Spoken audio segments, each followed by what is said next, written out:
Any? I wanted to do an arti. Okay.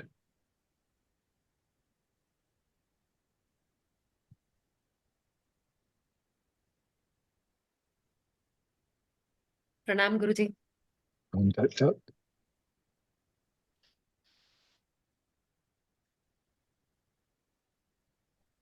I thought of the same thing. What Sunny is doing, I thought I'll do an arti, but I think he can do it for every one of us. Well, and all of our previous Guru Purnimas, we've had most of them in person, and so we always have arti at Guru Purnima.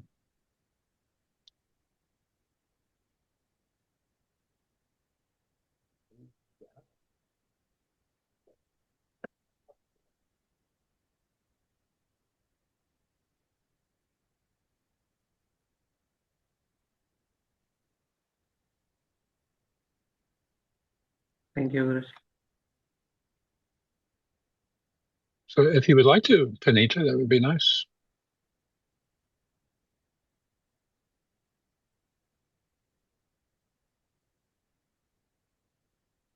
Or Seema. Guruji, I'll just like to just do the Guru mantra. Yeah. Just from my heart. That, my voice is horrible, but just from my heart. That's what I was wanting. Guru Brahma, Guru Vishnu, Guru Devo Maheshwara, Gurureva Param Brahma, Tasmai Shri Gurave Namaha. Brahmanandam Paramasukhadam Kevalam Jnanamurtim Dvandvatitam Gagana Satrisham Tattvamasyadilaksham Ekam Nityam Vimalamachalam Sarvadhi Sakshibhutam Bhavatitam Triguణarahitam Satgurum Tvam Namami Tvameva Mata Cha Pita Tvameva Bandhu Cha Sakha Tvameva Vidya Dravinam Tvameva Sarvam Mama Deva Deva. Om Namah Shivaya. Om Namah Shivaya. Om Namah Shivaya. Om Namah Shivaya. Om Namah Shivaya. Om Namah Shivaya. Om Namah Shivaya. Om Namah Shivaya. Om Namah Shivaya. Om Namah Shivaya. Om Namah Shivaya. Om Namah Shivaya. Om Namah Shivaya. Om Namah Shivaya. Om Namah Shivaya. I just like to sing one line over there. Very nice. सांसों की माला में सिमरू में तेरा नाम, तेरा नाम, तेरा नाम. Gurudev, I have a jyot here, and I'd like to just offer you the light of candle, as well as the tilak and some flowers.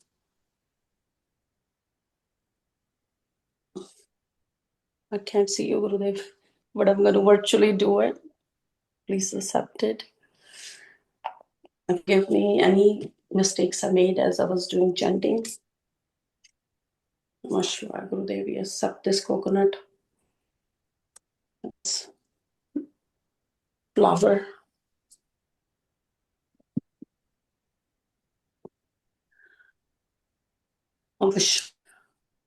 Thank you so much for accepting us, Gurudev. Thank you for every minute, for every second, for everything you have given us, and much more I can ask for. Thank you, thank you, thank you, Gurudev. Thank you. Namaskar.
I also like to thank you all the siddhas in my many lifetimes, this lifetime, the reason I got here.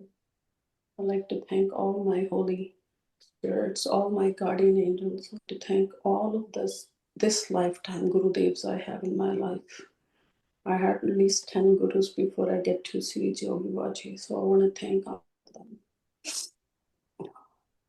For every situation and every place he put me through to get me here.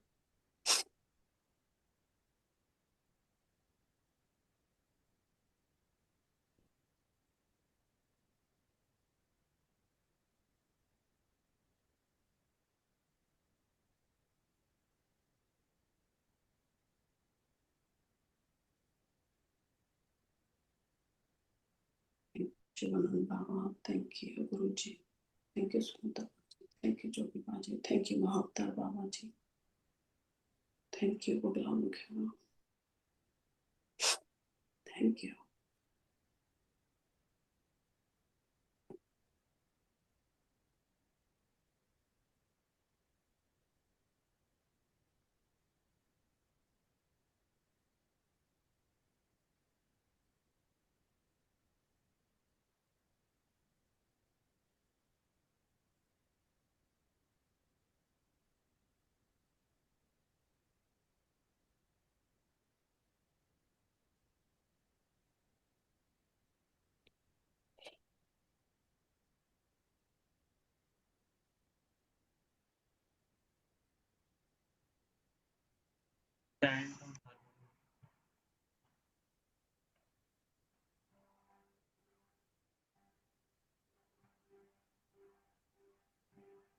गुरुर्ब्रह्मा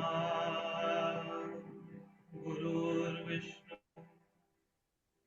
गुरुर्देवो महेश्वरा गुरु साक्षात् परं ब्रह्म तस्मै Shri Guruve.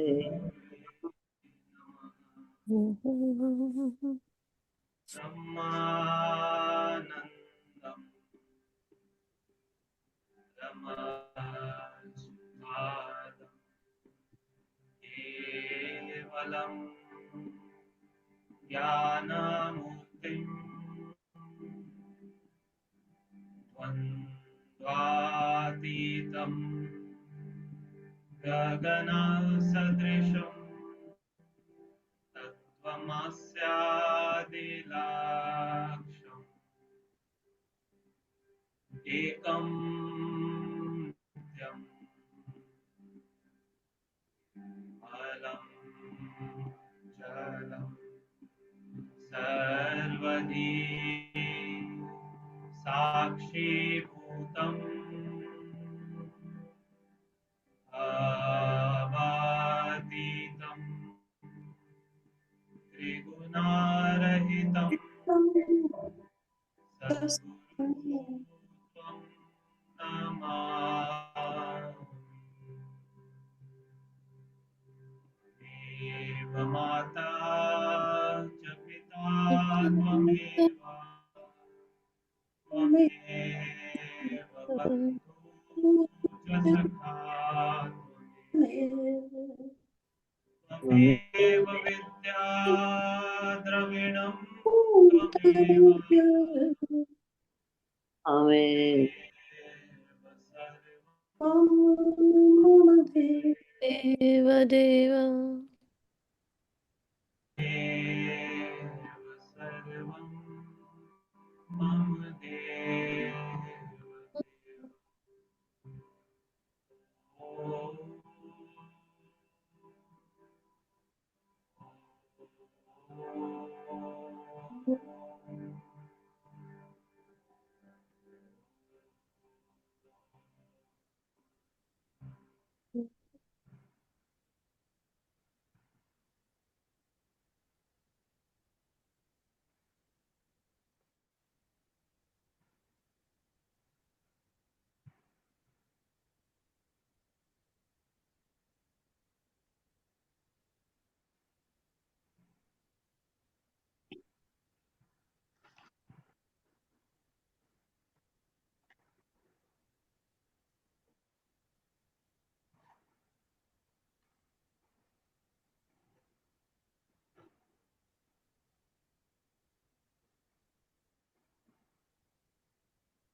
Here is the English translation of Brahmananda. Full of bliss, giving joy, transcendent, of higher knowledge, the abode, dwell no more, clear as the heaven, known to all as thou art that. He is pure, permanent, unmoving, the everlasting, seeing of all, far, far beyond qualities and thought. Guru Lord, I bow to thee. Guru Lord, I bow.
Can I sing a song for Guruji? Please do. गुरु तेरे चरणों की गर धूल ही मिल जाए, सच कहती हूँ मेरी तो तकदीर बदल जाए। गुरु तेरे चरणों की सुनती हूँ कृपा तेरी, दिन रात बरसती है। सुनती कृपा तेरी, दिन रात बरसती है। एक बूंद भी मिल जाए, दिल की कली खिल जाए। गुरु तेरे चरणों की गर धूल ही मिल जाए, सच कहती हूँ मेरी तो तकदीर बदल जाए। गुरु तेरे चरणों की यह मन बड़ा चंचल है, कैसे तेरा भजन करूं। यह मन बड़ा चंचल है, कैसे तेरा भजन करूं।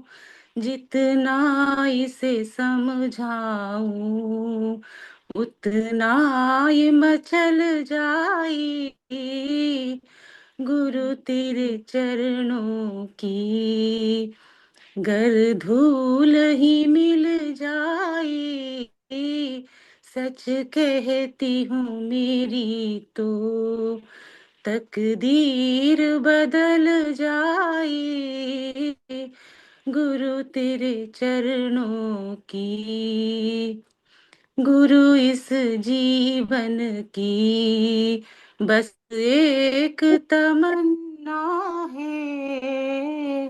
गुरु इस जीवन की बस एक एक तमन्ना है, तुम सामने हो मेरे, और प्राण निकल जाए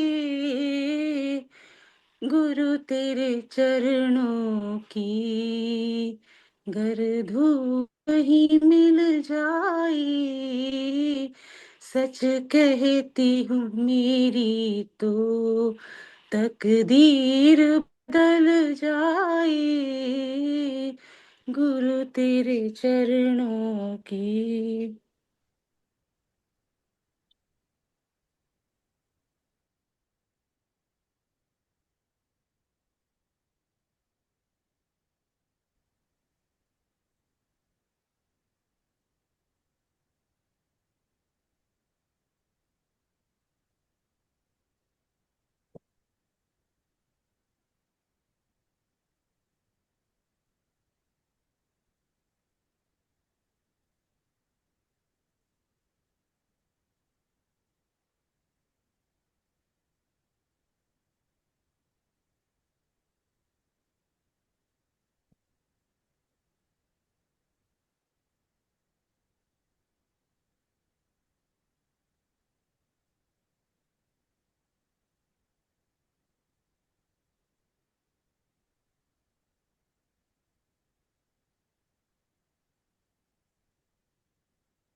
Oh, oh, oh, oh,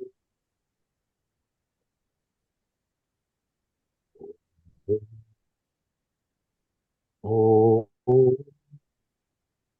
oh.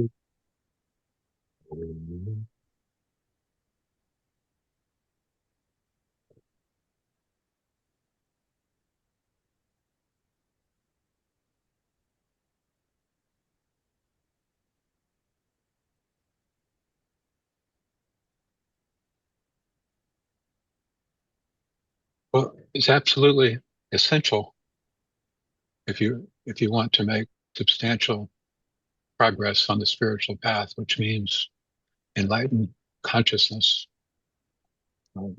that you have a guru. It's nothing really even to debate. Debate that would be silly. Yet a lot of people think that a guru is not necessary. Um, well, if you want to argue that a guru is not necessary, then you could also say that the jiva or the seeker uh, is not necessary. If a guru is not necessary, then what is necessary?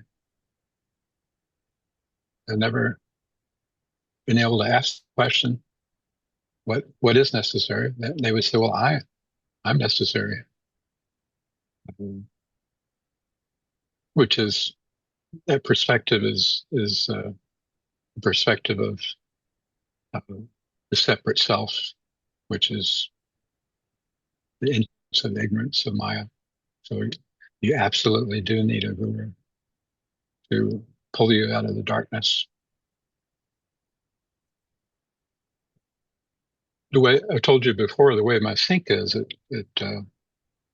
didn't realize it, but it goes down, sloping edge, and then it goes down real sharply. So the poor little bugs that go in there at night, little crawling bugs, they can't get out. They crawl out the side, and it looks like they're going to make it, and then they fall back down. Every bugs.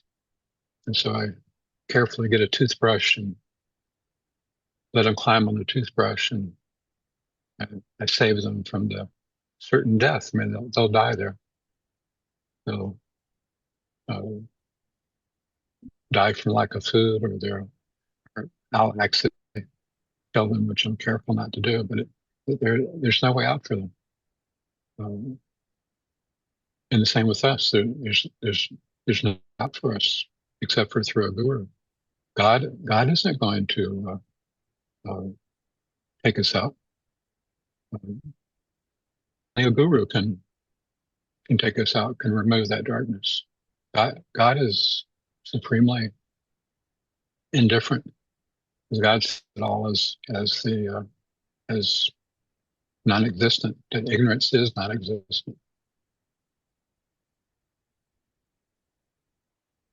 So once that's understood, which may take hundreds of lifetimes, probably, I would say probably 300 times before you start to really feel that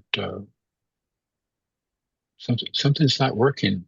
I'm doing the same thing a little differently with the same result, which is death, and then coming back, doing the same thing, death, and then coming back.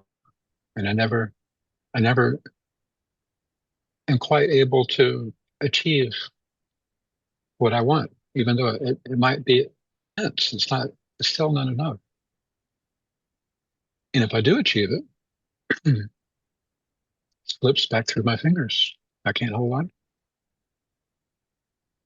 So you could take a child and you could say this. You could say that whatever you acquire in this world, position or fame or material property or possessions, that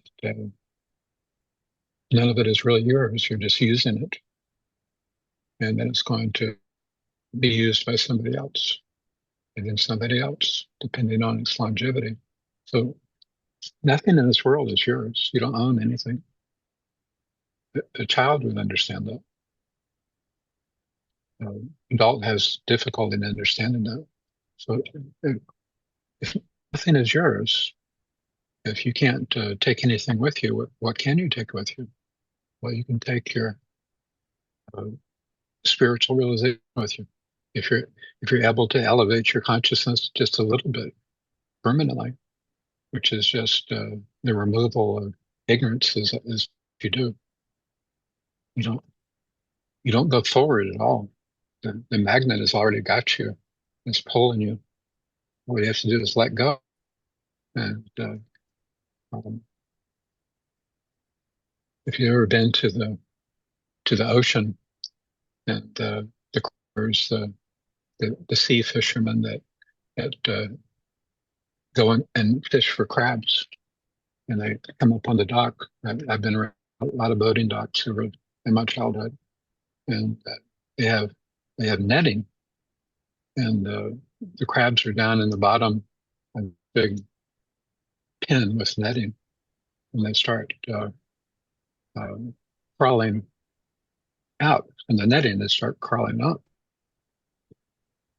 but every time there's crabs underneath them that are pulling them down. They're grabbing hold of their one of their appendages is pulling them down, so they never get to the top. There's always another crab or crabs pulling them down. We need to meditate on the transitoriness of our life. When we're small little children, the life goes by very, very slowly. And then as we age, it starts going a little bit faster, a little bit faster. And then as we get older, it starts going by extremely quickly. Unless you experience this, you don't see that this is for everybody. So the time that we have here is to make spiritual progress with resistance. This weight is pulling us down, other souls pulling us down. The activities of the earth are pulling us down. The beautiful things, the interesting things are pulling us down. You say, well, the beautiful things, those are good. Those pushing us up to make us feel good. You're still bound in that those boundaries of Maya. So there's good and bad within Maya. Otherwise, there would be no activity. It would have to be good and bad. So there's a lot of beautiful, good things but they're not going to give you liberation from your situation. They're just things to enjoy. There's things to enjoy, and there's things to suffer. This is what you want to be free from. You want to have joy and bliss and happiness and love. There's nothing more torturous than when you're having bad thoughts about somebody or you're criticizing somebody. I've always felt, if I even start to think that way at all, I feel such uneasiness and discomfort and pain in criticizing anybody. So I've never done it throughout my whole life. I've never criticized anybody. I, in conversation, point out weaknesses and flaws of certain things, but never for every person. I've always seen my customers that would come in to Buckhead, which is very fluent, very wealthy, and then the cleaners, the janitors that would come in. I would genuinely treat them with the same interest, the same kindness, the same attention as I would a owner of a wealthy owner of a business or a politician or mayor. The mayor used to come. The mayor of Atlanta was an avid cyclist, and he would come into the shop quite often with his entourage. Shaq O'Neal, Shaq was a regular customer. I'm not sure if you know Deion Sanders. Deion Sanders is, and all the Atlanta Falcons football team would come in. So you would see a lot of people at the height of success, with power, with money, with adoration from others, and they definitely enjoyed it. I found it very interesting, so I would watch, and they definitely enjoyed it. There is enjoyment in certain things, and being prolific and being exceptional and having the ability to acquire or do whatever you want. For example, if you wanted to go from Atlanta to New York, most will go to the airport and buy a ticket and wait in the queue and get in the airplane. But if you have a private jet, you don't have to go through the lines with all those people. You do what's necessary, and you're right there in your jet, and then there you go. That's a convenience of wealth. I'm not particularly interested in conveniences. I like to have inconveniences. When I first started doing my sadhana, I did it so that it would be especially inconvenient and especially difficult. It's important to find out that you're stronger, much stronger, your strength, your abilities. And so you have to be tested under difficult circumstances. And that's why we're here on earth, is to improve spiritually. Our true nature is everything of God, all the beautiful attributes of God is also our true nature. We don't have to acquire those. We have to discover them and then use them to become familiar with them again. So lots and lots of progress can be very, very rapid if we have instructions from the Guru. So the Guru is a physical person. I don't know why people argue that the Guru is not a physical person. The only ones that argue that are the ones that don't have a Guru. So why would they be arguing that? Well, it's obvious. Not everybody has a Guru. Not everybody is going to be benefited by a Guru. So why would they have why do you have to have a Guru if there's no benefit? The benefit is because of you, because of your attitude. Am I coming to the Guru with the desire to improve, with the desire to be pure, with the desire for spiritual realization? Am I coming in a supplicating fashion, true, innocent, pure, asking for help, or am I coming for other reasons? Those who come for pure reasons, the Guru gives purity. Those who approach the Guru with no desire for purity don't receive purity. So the Guru is a giver of boons. So to have purity, the Guru, if the Guru is fond of you and he'll give you instructions. There's lots of stories in ancient times that someone would be walking and would come into the scene and the Guru would be there. And they talked a little and the Guru would give them some instruction if they wanted instruction. And then they would practice that. After you have instruction, you don't need the Guru. You have the instruction and you follow the instruction. But if the Guru is available, then most certainly you would have the instruction and the Guru's guidance as well. That's the best. You give an instruction, you practice, and then you continue to have a regular company of the Guru to monitor your progress, to help you in some areas, to restrain you from going into other areas. And our vasanas that are hibernating or below the surface, they can activate through our Kriya Pranayama practice, and they can come and they can pull us away and it's our thoughts, our ideas, strange thoughts that aren't complementary to purity can pull us away unless we have a Guru to save us from that and keep us on the path, or if we go off the path, to pull us back on the path. But that requires a relationship. Guru doesn't do that indiscriminately for everybody.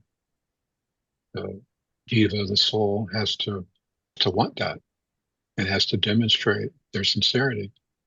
And Babaji said that to Lahiri, Don't give kriya to any liar, someone who's not, someone who's deceitful.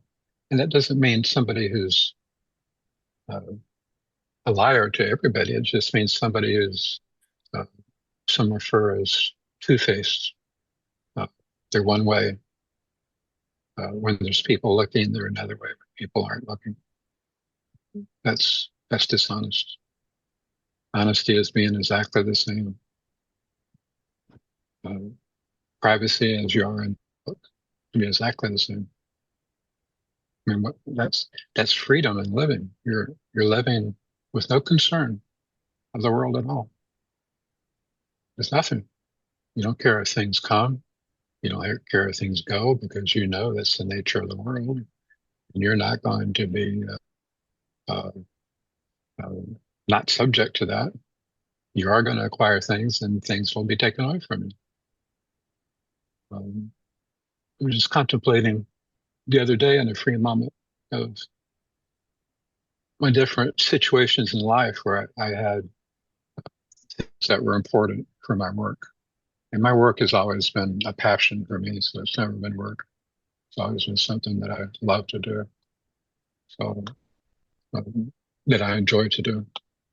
So with bicycles, I acquired all the tools necessary for all types of bicycles, especially Italian or Tour de France, French Tour de France bikes, which requires very, very expensive tool sets, vanilla tools, frame alignment tools.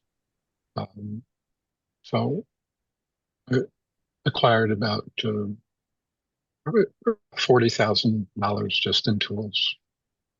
And I love those tools. I treated each one as if it were precious. I appreciated them. I grew my business because I invested in those tools. Customers saw me as someone being reliable and having specialty tools that other shops didn't have. And when I moved on from that chapter of bicycles, which lasted for 30, 35 years, and I had those tools, I found somebody in Colorado, a bicycle shop in Denver, and spoke with them just on the phone. And I put him in my trailer, and I drove him out to Denver and took him to the shop, and I sold them. And never thought anything of it. And I loved all those tools, very beautiful tools, and never have thought anything of it since. That's the way to live in the world. Don't ever dwell on anything of the world, anything at all. Possessions, disagreements, misunderstandings. It's really easy to have misunderstandings and text messages, because the inflictions or the course of the direction of the conversation is not complete. So it's difficult. You can't see each other's face. Several days I was texting with my son. He was just coming back from Colorado, back to his home in LA. And I was typing in the middle of the night, and there's just an hour difference where he is. And the communication became totally misunderstood. I misunderstood it. He misunderstood it. And so we both came away from that conversation not feeling very good because of the misunderstanding. So there can be misunderstandings between people all the time. You're aware of them and you see them. There don't have to be any misunderstandings. People can understand. People can misunderstand you, but you don't have to ever misunderstand anything important. If you misunderstand unimportant things, fine. But it's also okay to misunderstand the most important things. Life and death, health concerns, for example. operations? Maybe you misunderstand. Maybe the doctor misunderstands. Is this going to be of life and death concern for you? And you say, well, yeah, it's life and death. Well, why should it be such a concern for you? I mean, a passionate concern. I understand it can be a concern, but why is it something so passionate that you're upset about? There's nothing to be upset about. If you're injured by mistake, or if you're injured by misunderstanding, or if you die by mistake, die by misunderstanding, there's hundreds and thousands, hundred thousands, millions that do all the time. How is that? How is that a bad thing? You're living in a dream. You're real. Other souls are real. The dream is not real. So you can't be hurt. Other souls can't be hurt. Even the little bugs, they can't be hurt. God knows this. The God realized know this. We don't know this. We're hurt even by little things. Somebody says something bad about us that it hurts our feelings. Somebody says something good about us that makes us feel better. It's important to understand what Maya is and observe it, and to see the nature of it, so that you know when your thoughts are starting to think about worldly things, to immediately take the thoughts away. So what do you do? Follow the instruction of the Guru. The instruction of the Guru is what saves you. So it's the Guru, it's the power of the Guru through instruction practice that saves you. And so you practice, and you have to make it your number one priority. It might not be enjoyable at first, but it becomes extremely enjoyable. When I was had my eyes closed meditating, I saw the most incredibly beautiful things. Every meditation was exquisitely beautiful. With my eye, I could see these beautiful things. It's hard to describe, but this time, and sometimes it's different. This time it was beautiful,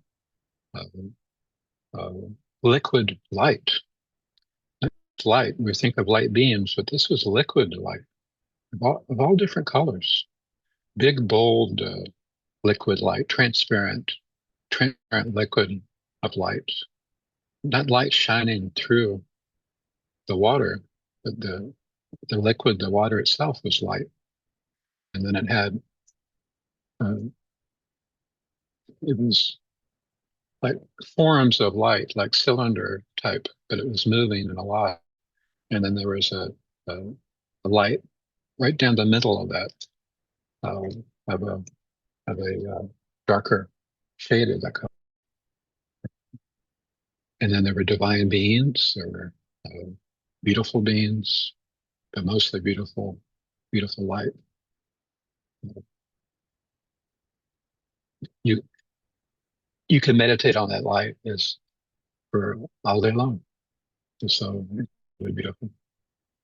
So meditation is not it's only a chore because you're restless.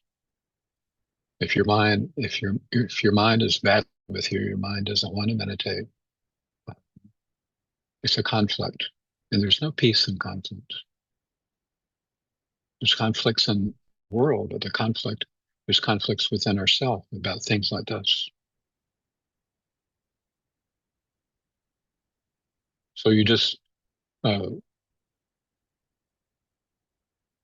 because it's in your best interest, that your guru says to meditate first thing in the morning, and that's what you do. Simple. There's no argument against it. If your mind starts arguing against it, listen to your mind.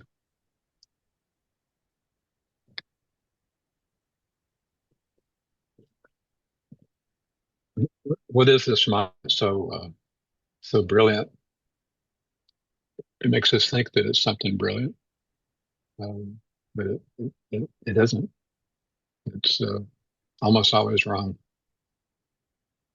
If we desire something good, notice that it doesn't come from the mind; it comes from the heart. You feel it. You feel it here, and from here you want to acquire it. You want to be with it. You don't feel it. You don't feel it in your mind. You feel it in your heart. So I've always lived from my heart. I always have. Um, of course, as a child, it's childlike things, but as you start to become a man and your hormones change, you start to be attracted to, and in my case, uh, women, and love and romance and shared experiences and being together. And I always thought of that type of love as an ideal, perfect love between two people, to where there was absolute, complete honesty, trust, uh, shared enthusiasm for everything, support of each other, uh, happily and willingly, and wanting to help the other in everything, and include each other in everything, and be with each other as much as possible. And it always be a loving, caring, honest relationship. And so I really thought that was possible. But I've never found that in life.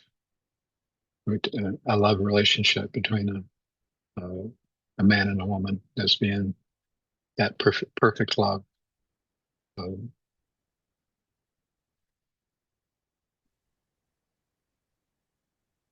It could be really nice for a certain amount of time, but there's imperfections that eventually break the relationship. It might be slow and gradual, or it might be quick and dramatic. And I don't mean just going your separate ways. You can stay in a relationship, and the relationship can be broken. That's how most relationships are. I observed it in my parents. My parents were married for 65 years, I think. Yeah, 65 years. And this is back in the 1950s, where divorce is very, very uncommon.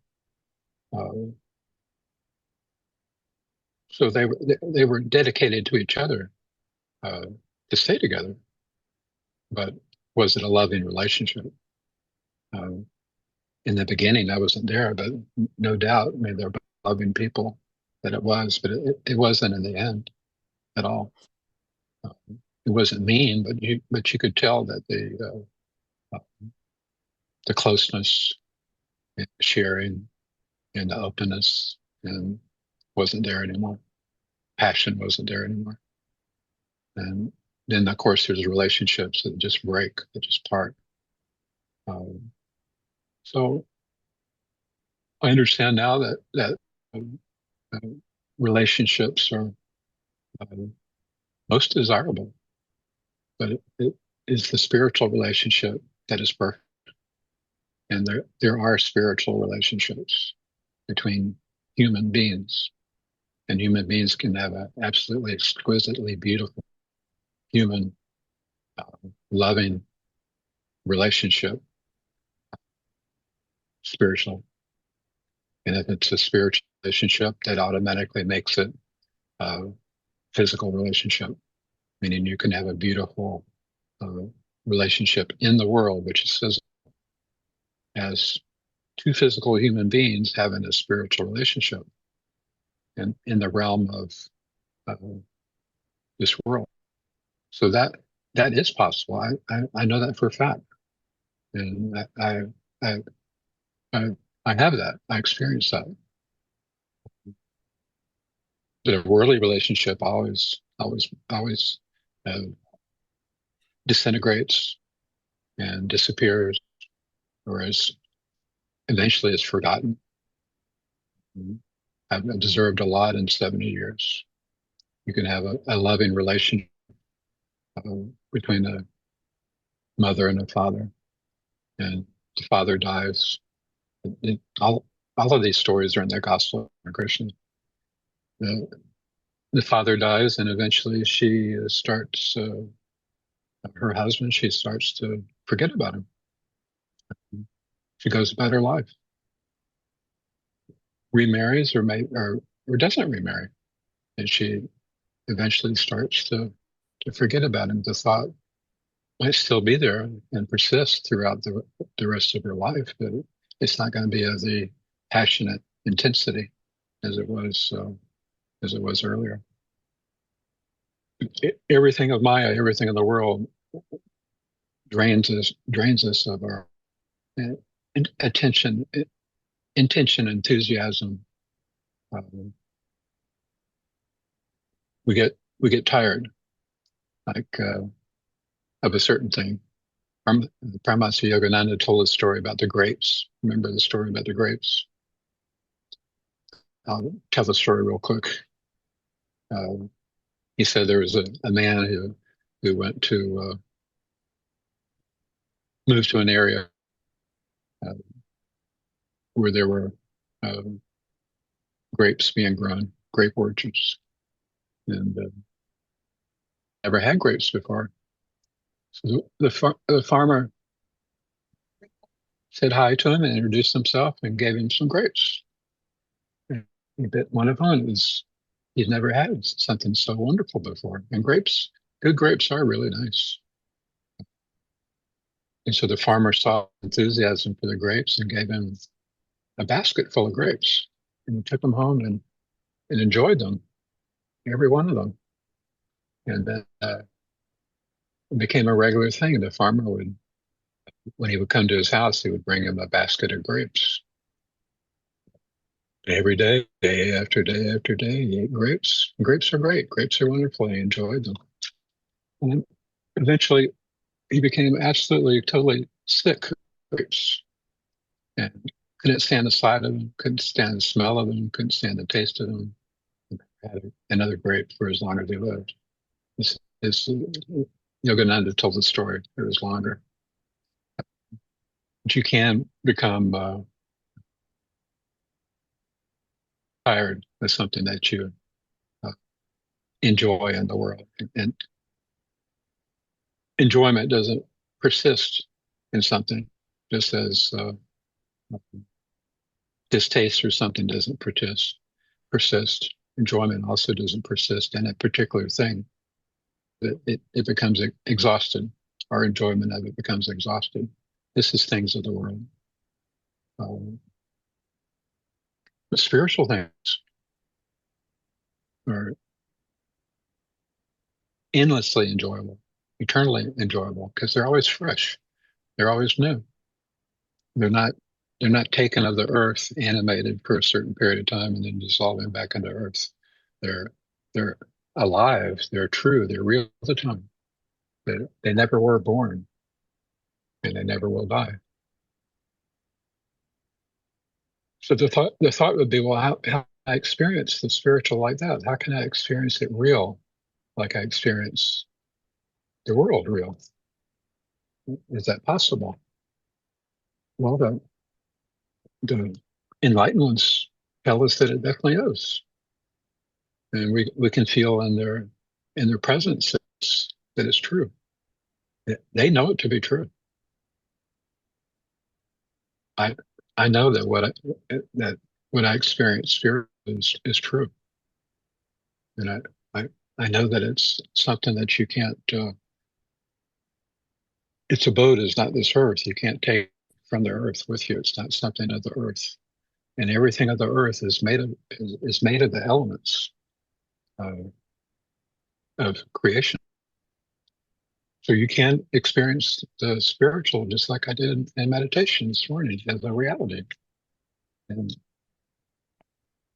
I'm encased in a physical body, but I can I can go into that spiritual world whenever I like.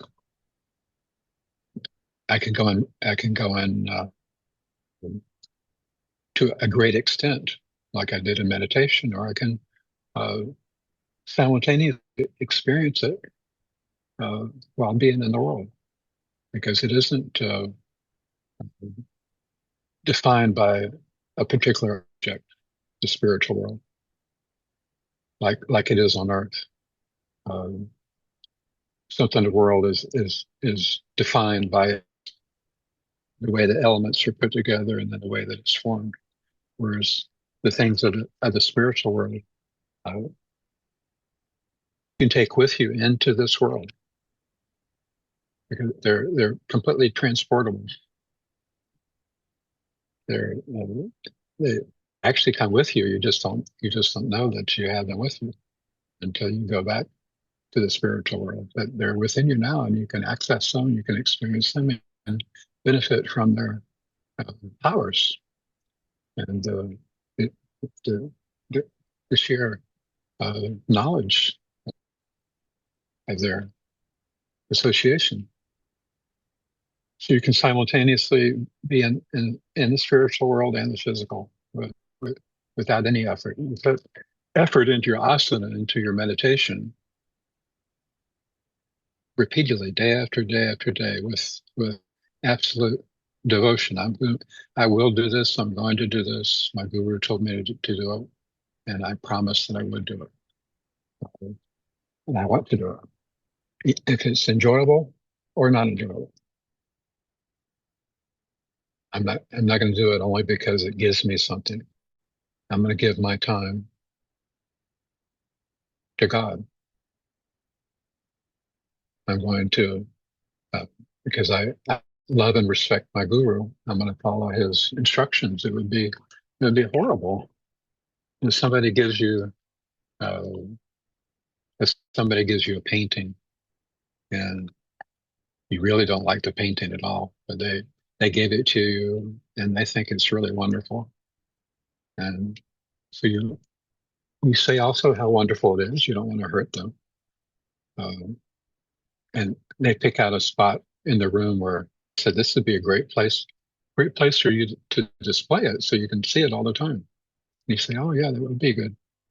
And you say goodbye in the house and you put it in the attic or you put it in the closet because you really don't like it.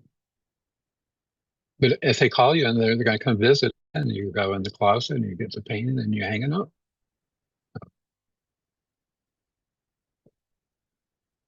How can you describe the spiritual realm that you have access to, that you come from, and you'll go back to eventually? How can you describe how wonderful it is, how beautiful it is? I tried to describe it, just what I experienced in meditation, but in the describing, I can see it, but I can't do any justice to its to description. You would have to experience yourself. So I know how to do that. You follow the guru's instruction. You attend satsang as often as you're able to. Now, in my case, I did every single satsang, no matter what. I put that as my number one priority. So there was no thought, should I attend? Should I not attend? I did every single one. Now, that's me. You don't have to be like me. And it isn't necessary. But it is absolutely necessary that you attend satsang on a regular basis. Satsang is a real strange thing. It's like I'm trying to figure it out. People's they want to attend satsang, but they also don't want to attend satsang. And I spent a lot of time trying to figure this out. Why is that? I thought, well, it's their vasanas that are reluctant to attend satsang or uncomfortable, and that it makes them feel uncomfortable, and then the mind enters and presents it to them in many, many different ways, many different thoughts to justify not going to satsang. And I'll give you an example, and this is how silly it can become. Someone who's close to me, who still is, she's not at satsang today, but she would attend satsang infrequently. Now, whenever I'm to India, she goes to a lot of trouble to be with me, but it's just satsang.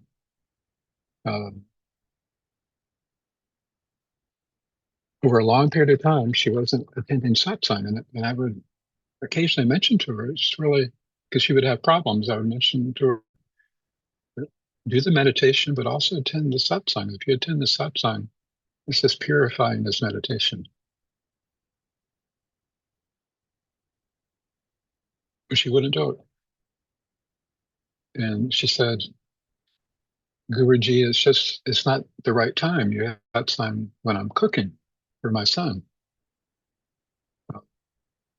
And I said, well, can't you adjust the time for the evening dinner for an hour?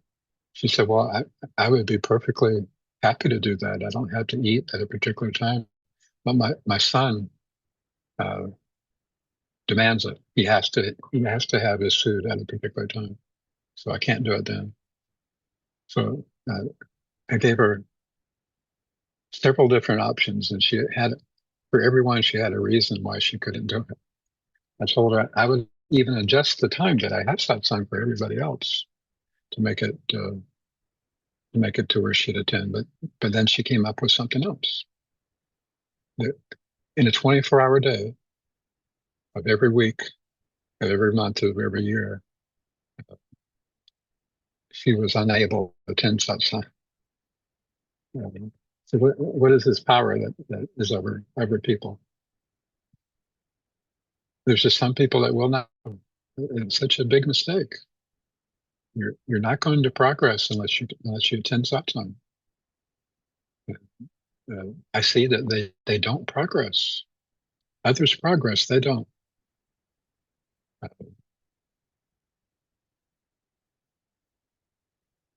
You won't progress without satsang. I've attended thousands of satsang. Never missed one. I came to one late. I was felt really, really bad about it for myself for being late. And then service, satsang and service, satsang and meditation and satsang aren't enough. You also have to do service. Service crushes the ego.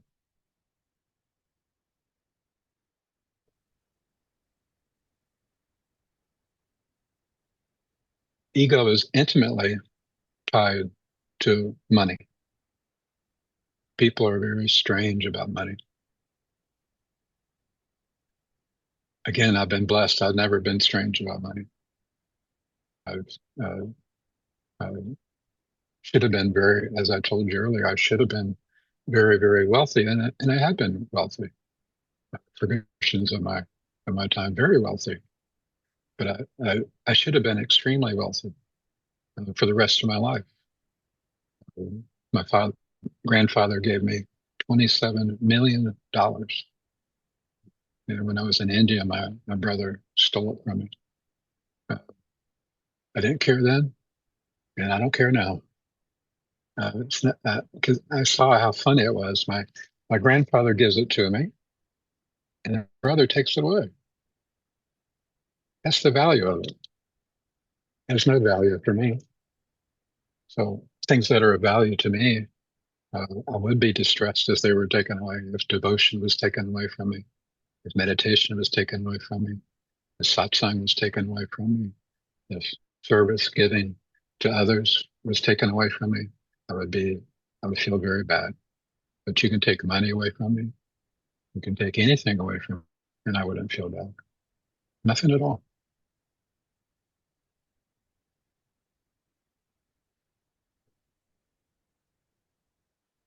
What is it that we truly value? Well, money is our time. We're given a certain amount of agreed upon amount for the amount of work that we do. So we give the time and we acquire the money. This is for most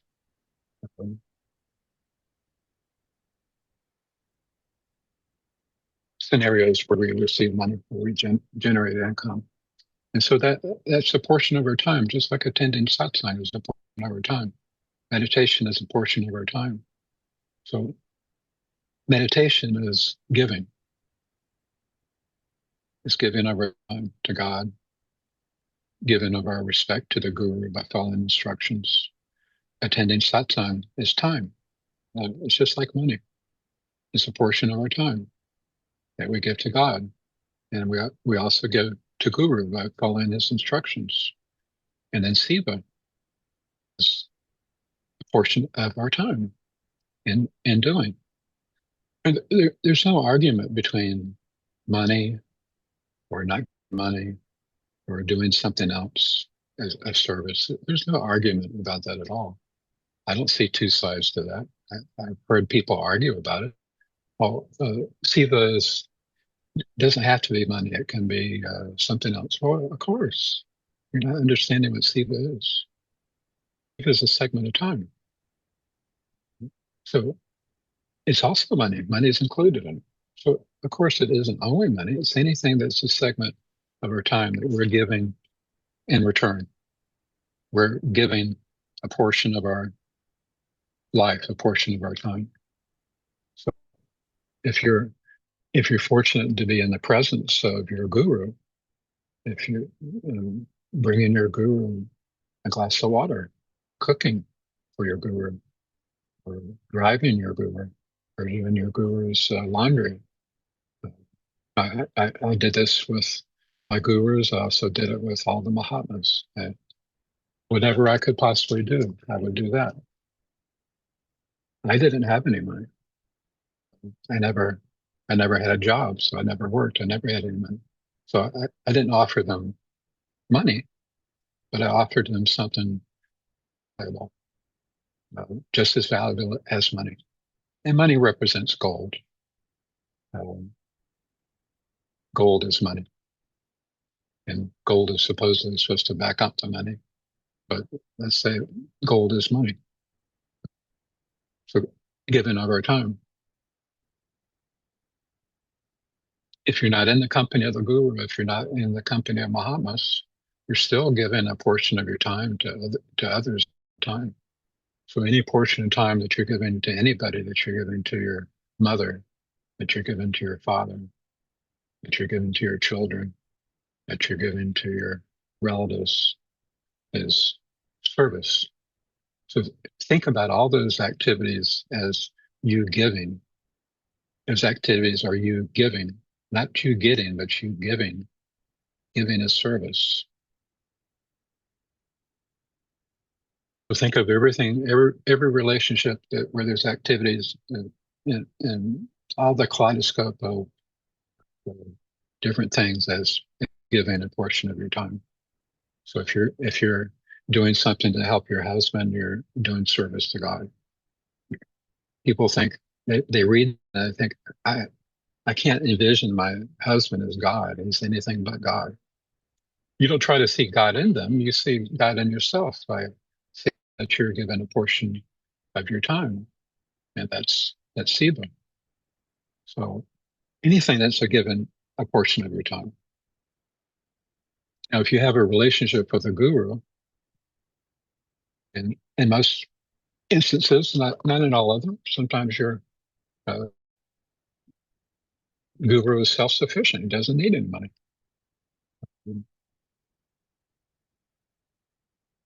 Does that mean you don't have the opportunity to give to the guru?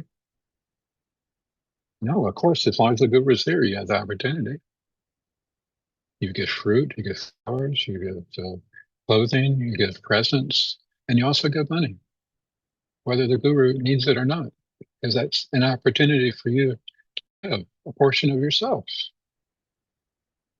a real portion of yourself. I worked for this money. I gave time to this money, and it's valuable because of that. And I'm giving it. Giving destroys the ego. If you're counting how much you're giving, you're very, very flawed. You don't understand. You never count how much you give. So I never counted how many times I washed the dishes for Maharaji. How many times did I wash Maharaji's clothes? But for some reason, for money has an evil power over people's minds. People count money. Did you know this? If they have money, they count it. If they put it in the bank, they keep track of it. This portion goes to this person. This portion goes to that person for this and that. This portion goes to my guru. How do you decide how much you give? You know, for the electricity, you're told how much they give, aren't you? And if you don't pay your utility bill, if you don't give, what happens? Well, your electricity gets cut off. Is your guru such a person as an electricity company? That if you don't give the right amount, or if you don't, or if you're giving and then you stop giving, that the guru turns off your electricity? What kind of evil thoughts are in your head? And how destructive is that? To even associate the guru with money at all is evil.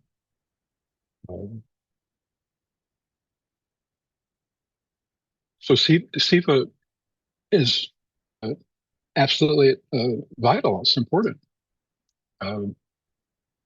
Every moment of my life is Seva. Every moment of Yogananda's life was Seva. Look at his life.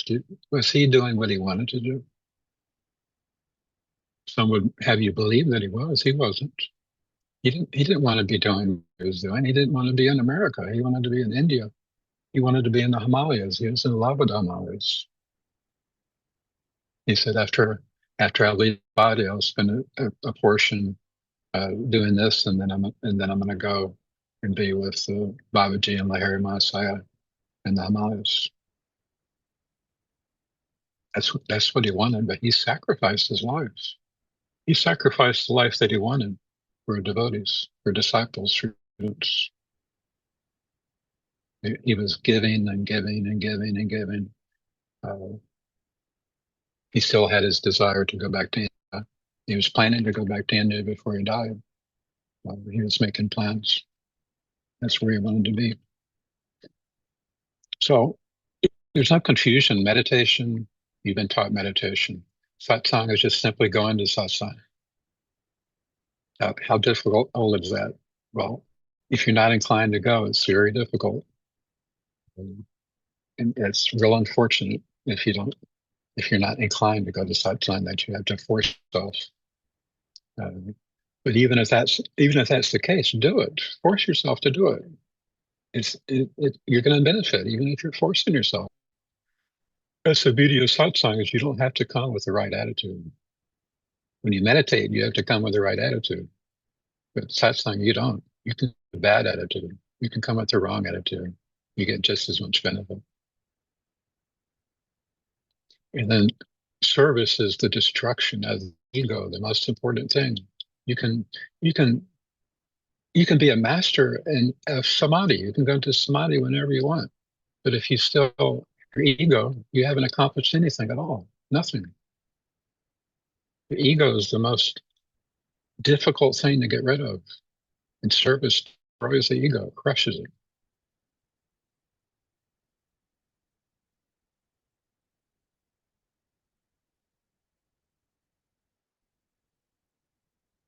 So we have three things. We have meditation, guru given meditation. That meditation we learned from a book. Meditation we learned from a chat room on Facebook or Instagram not a meditation that we learn from somebody who teaches meditation, but meditation that we were learned by an enlightened guru. There's value in learning meditation from someone who is not enlightened. There's value to it because the meditation you get benefit from. But the meditation I'm referring to is the meditation that you witnessed half an hour ago, where I was in the spiritual realm, and it is as real as this realm, just as real. And I can enter into that realm whenever I like. But you know what the key to the passage is? Spiritual teachers, you don't know what their experience is. Those who say they're gurus, you don't know what their experience is. So you take it on faith. They can't communicate their experience, and you can't know what their experience is. Your guru knows. Guru can read souls, can read karma. It's just like a picture book. It's not letters, but it's pictures that go at a high rate of speed, like really fast, of a person's past lives, and then X-ray vision to where you see their present life. You see every single part of their anatomy, not physical, but every part of their makeup. There's nothing hidden from you at all. You know everything. If you give attention, if you give a little concentration, or if you just get a first impression that life can you imagine if you're not stable, if you're not trained, and you're walking and you brush shoulders with somebody and you look over at them and they look at you and you see all of their past lives in a millisecond. You see their whole past, and you see the path that they're traveling into the future. You don't see their future, but you see the path that's going towards it.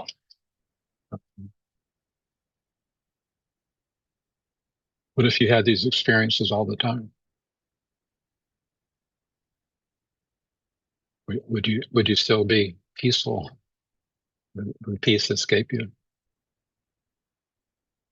It doesn't matter how much disturbance there is. It's just disturbance. So if you've achieved peace, which is if you achieved quiescence, it's because your ego's been destroyed. So you permanently have quiescence.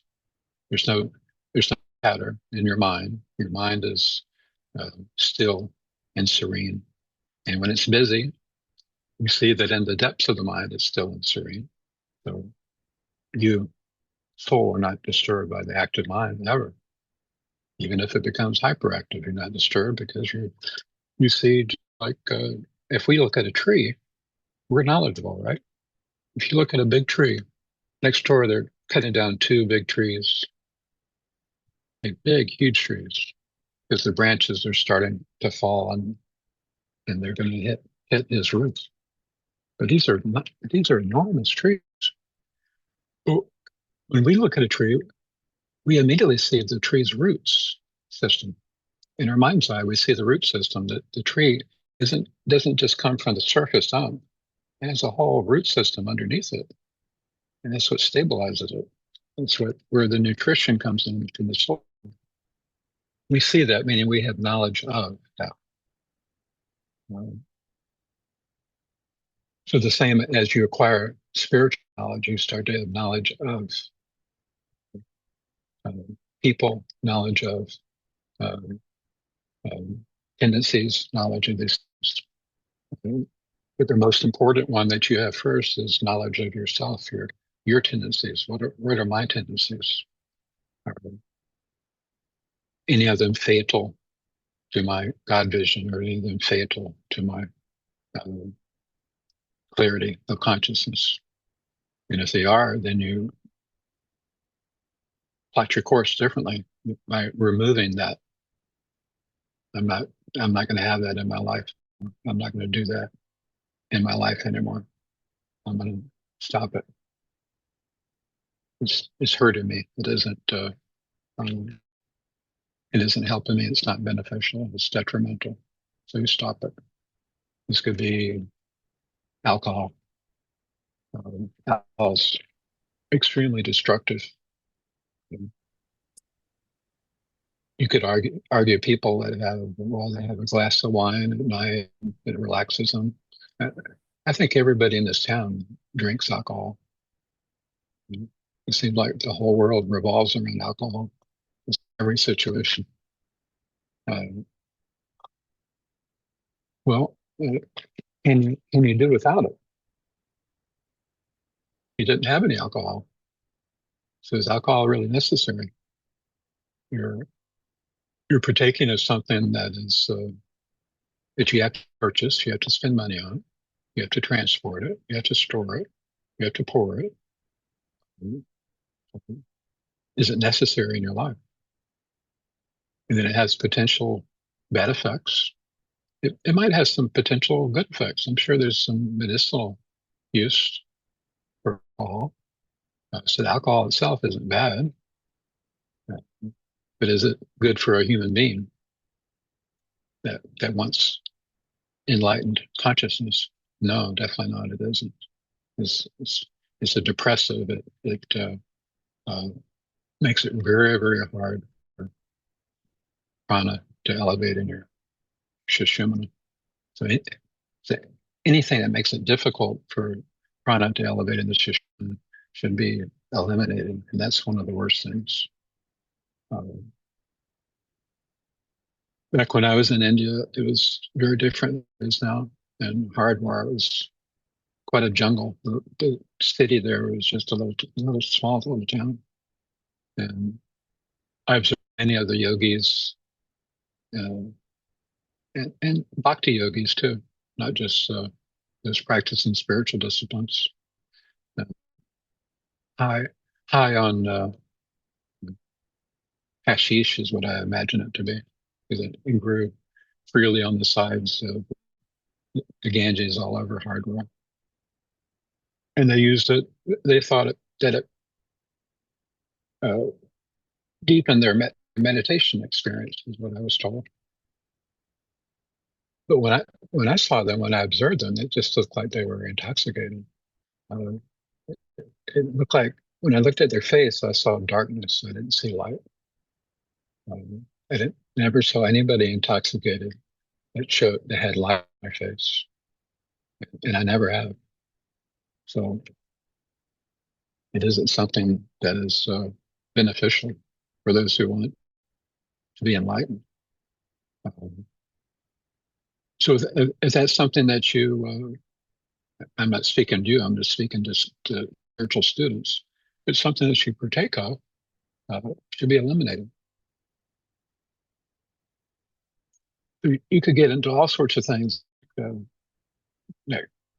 Should they be or should it not be marijuana, creatine, I don't know, all sorts of things. Protein powder, all kinds of herbs that adjust your hormone levels. I wouldn't even think about all those things. I would just make sure that you eliminate the most dangerous, the worst things for enlightenment, which would be alcohol. Just eliminate that. All the things you can just work those out. If there are things that might help you in certain aspects of your life, if you feel that they're recommended, if you have some kind of a disorder, they might help you with. Do that. Experiment with it, but do it don't do it regularly. Just do it once or twice or 3 times a week, and then do it and then stop for a period of time, because the body will start to adjust to anything that's beneficial. Stop a period of time, and then you can do it again for the benefits. In other words, don't saturate your system with it. But the most important thing is don't eat too much. Eating too much is just restlessness of the mind. I mean, I know this from experience. I know all these things from experience. I'm not speaking, I'm not preaching to you. I'm just telling you from my experience. And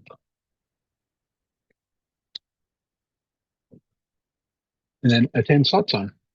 How, how often do you have the opportunity to attend satsang? Where would you go for satsang? I mean, intimate satsang like this, where we're together. Not a big group where somebody's on a stage talking, but an intimate group like this. How often do you have the opportunity? There's lots of other people that give satsang. I've listened to a little bit of it, so it isn't just me. Satsang comes from a lot of people. But is it beneficial for you? If it's beneficial, then I would go and I would attend. If it's helpful, most certainly. Now, my satsang, the satsang that I give, uh, it's of a different type. It's kind of strange because it can appear to possibly at times make you feel bad. Satsang isn't all about enjoyment. There's many satsangs I've attended of Mahatmas that made me feel bad because they were very harsh. I'm not quite sure how to help you. I wish I could demonstrate this harshness that many of the Mahatmas had, but I can't do it. I'm not. Just occasionally I can be just a little tiny bit harsh on occasion. But there was a lot of harsh satsang, as if that the Mahatmas were beating the ignorance out of them. Were beating the darkness out of them. And some gurus are known for actually beating the darkness out of their devotees. Yogananda mentioned that. To be what a blessing it would be to have the guru hit you, to have the guru slap you. See that as extremely beneficial because that's a lot of energy that the guru is directing towards you. It's definitely beneficial.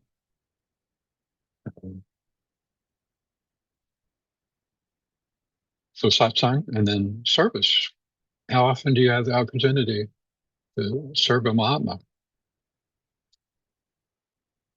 So let's say there's a situation where you're quite, you have a good income, you have a good cash flow, and you feel for other people's situations. So you give a portion of your funds to a sadhu. You give your portions of your funds to a Mahatma as you in your daily activities, and you have a guru.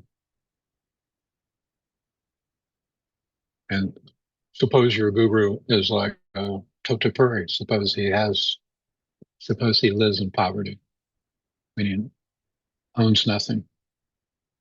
Now, sometimes Totapuri slept in palaces. He didn't always sleep on the banks of the Ganges. He was highly respected by the Rajas. He was invited into the palaces, and he would spend the night in palaces, never for more than 3 days.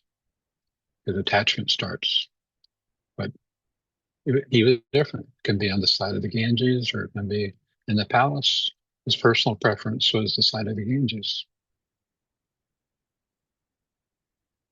Suppose we had some funds and we had a guru like Totapuri as our guru. And we heard that our guru was really suffering from lack of food, that our guru was wearing shoes with holes in the shoes. These are true stories, I'm telling you, examples. Or Ramakrishna was an example. A devotee would notice that his uh, kurta or his dhoti had holes in it, and they felt um, really bad about themselves. How could I not have noticed? Somewhere with Ramakrishna, and if he had a hole in a devotee, he would take out his little sewing kit when everybody left, and he would sew it up.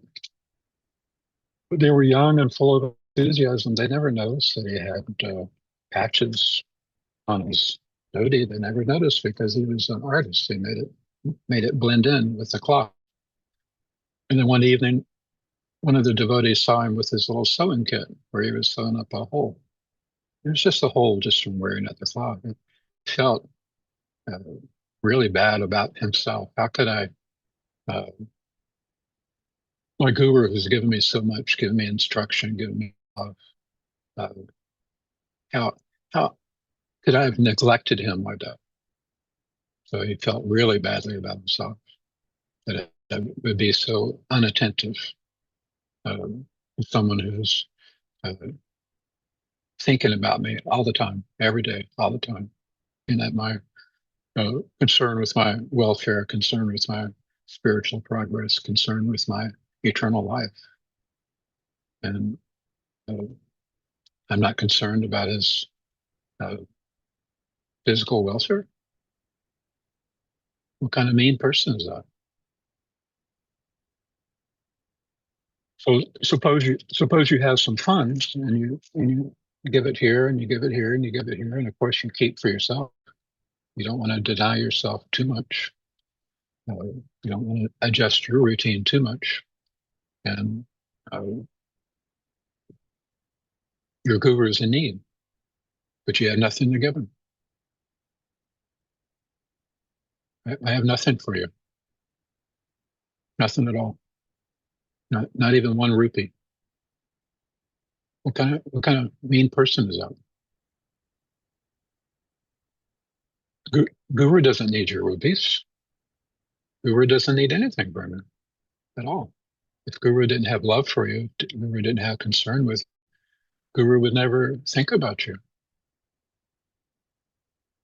If he never thinks of you, why would he ever accept anything from you? He doesn't need anything from God. God provides for the God realized. They're never for lack. But they're also never for gain. Guru always lives at 0%, 0% of everything in this world. Never has any money, ever. When money is given to him, he doesn't have it. When money is taken away from him, he doesn't have it. It's always 0.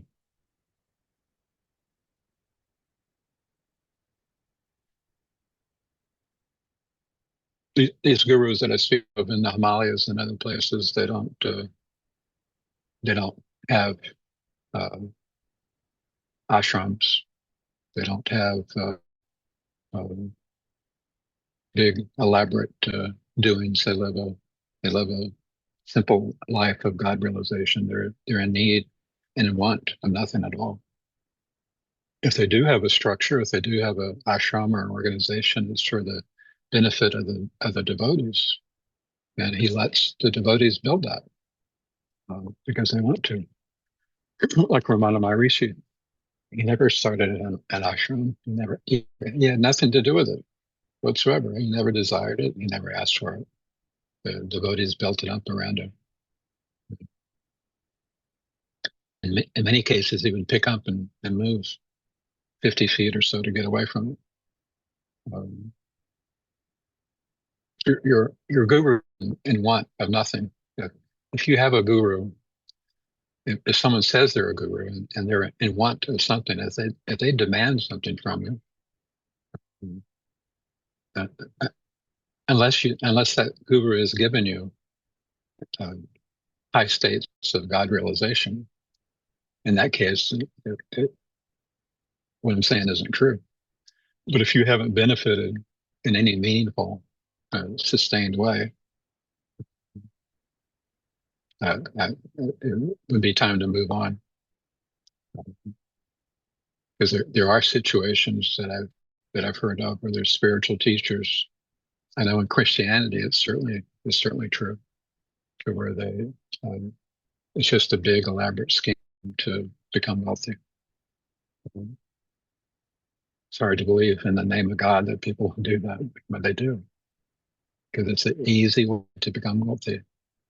It's a real easy sell. You're selling nothing. You're not selling a commodity, and it's something that everybody wants. So if you know how to market it, and as God said to Jesus, you can become very wealthy with this knowledge. And it's true. I could very easily be making hundreds of thousands of dollars. I know exactly how to do it with spiritual knowledge. But I would never ever even think about such a silly thing. So you do your meditation, you attend satsang, and you give in service. It's very easy. It's practical. You sit and you meditate. Satsang, you go to where satsang is and you attend. And Seva, you're if, not only living for yourself, but if you're also living for your loved ones, your relatives, then you help support your mother and father and support your children. You should make them a priority over everything. You should make your mother number one priority over yourself, and also over your guru. Your mother should be a priority. Not your mother's opinion. Your mother's opinion should definitely not be a priority, but to provide for your mother's needs and care is a priority, and also your father. Those are two priorities more important than your guru. So again, don't confuse that with them telling you what they want or them telling you what to do. I'm just mentioning their needs. If they're in need of you taking them to the doctor, or if they're lonely and they're in the need of company, these sorts of things. And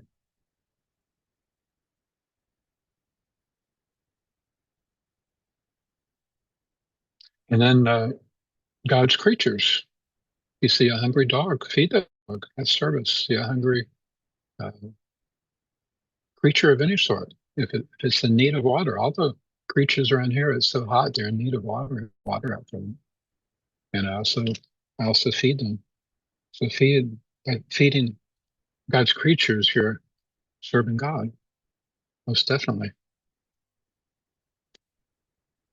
Whenever you go to a temple, or go to see a Mahatma, when we're in India, we always leave them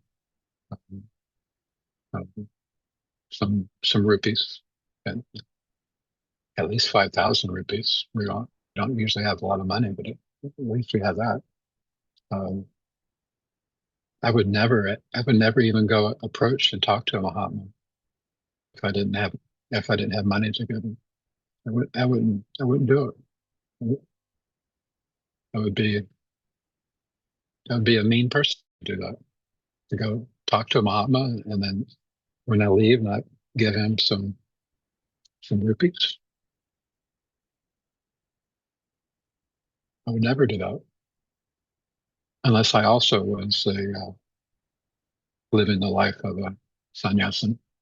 Sannyasins don't give money to other sannyasins because they don't have any money. They give other things. So even now, when in India, when we go and see Mahatmas, and we do, that's what I want to do.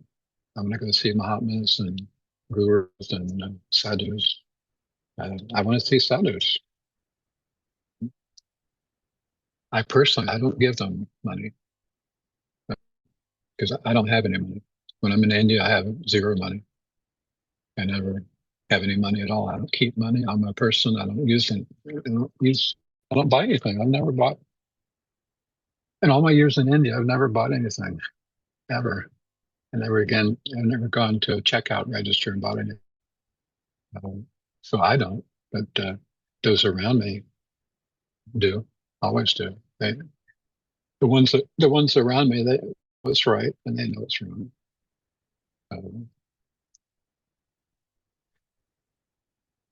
If you're close to the guru, you're being guided like with a light of wisdom, a light of knowledge that doesn't require thinking.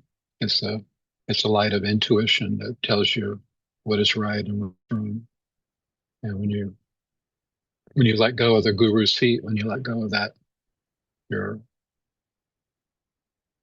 tossed hither and hither in all directions on your mind, like the waves of an ocean. And you become a nonsensical, undirected, lost soul.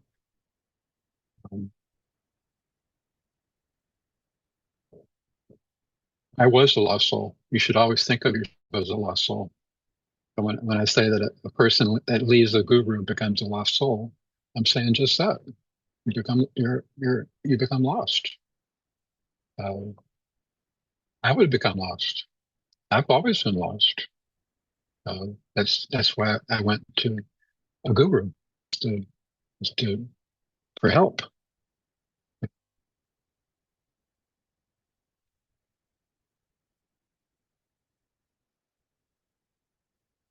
So those are the three pillars that keep you straight, upright, not face down, going rapidly on the spiritual path towards your destination. So if you only have two legs to the stool, you have to balance yourself. If you have one, it's harder to balance, but you have to balance yourself. If you have three, you don't have to do anything. You don't have to try to figure things out or try to balance yourself or think about this or think about that. You're balanced. And then you just go along on the train that's taking you to your destination. You're not going to fall this way and fall that way. There's no danger of falling if you adhere to those three pillars. This is what my gurus taught me, and this is what I'm